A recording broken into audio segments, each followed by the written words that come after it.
Você já ouviu um desses conselhos? Olha, delega mais. Você precisa confiar na equipe. Ou, olha, você não precisa fazer tudo sozinho. Tá, você até concorda, o problema é que quando tenta fazer isso, alguma coisa por dentro te impede de relaxar. Você delegou uma tarefa, só que aí você continua pensando nela. Você abre o e-mail para ver se responderam, pergunta como é que tá andando, revisa antes da entrega, entra na reunião só para acompanhar e quando percebe está tão envolvido quanto se tivesse feito tudo sozinho. Só que eis a questão: como que eu percebo quando eu estou cuidando de algo porque realmente é necessário ou se é só meu lado controlador me dominando?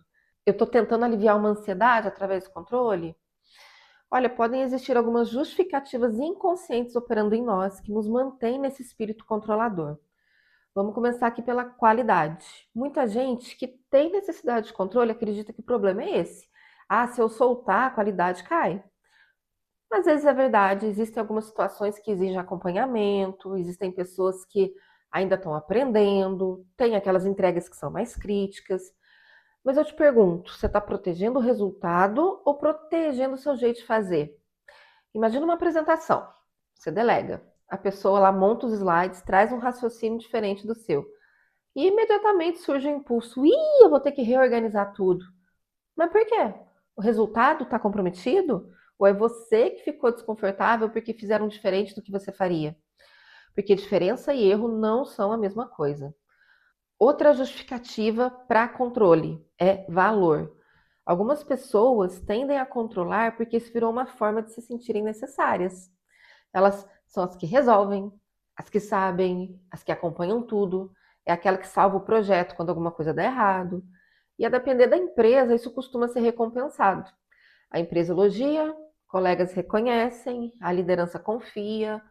E aí eu te pergunto, e se outras pessoas também conseguirem fazer? O que acontece com o seu lugar, com o seu prestígio?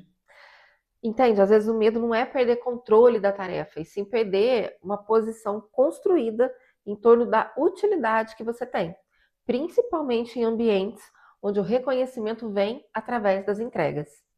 Então, quando alguém fala, você precisa delegar, o que algumas pessoas escutam é, olha, você precisa abrir mão daquilo que te faz ser importante. Gente, são coisas muito diferentes. Outra e agora a justificativa que é um pouco mais profunda, para dizer, para querer manter o controle, que é a segurança. Muitas vezes o controle não está protegendo a tarefa, está protegendo você. Você acompanha tudo, revisa tudo, antecipa tudo. Porque existe uma sensação de que se alguma coisa escapar, algo ruim pode te acontecer. Talvez você já tenha até trabalhado em ambientes onde erros tinham consequências desproporcionais.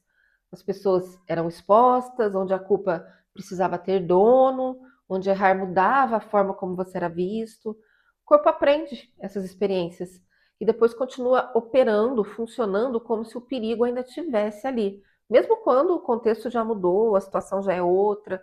Por isso tanta gente vive em estado de alerta sem perceber, controlando não porque quer, mas porque relaxar parece perigoso. Para um pouquinho o vídeo e se pergunte: o que exatamente eu estou tentando proteger?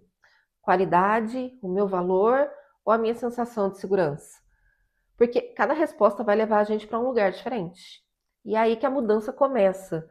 Não quando você força um comportamento novo, mas quando começa a enxergar com mais clareza o que está acontecendo.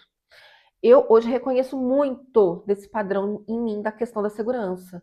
Eu trabalhei em ambientes onde estar atenta parecia uma necessidade. Antecipar problema evitava desgaste, onde acompanhar tudo dava uma sensação de proteção.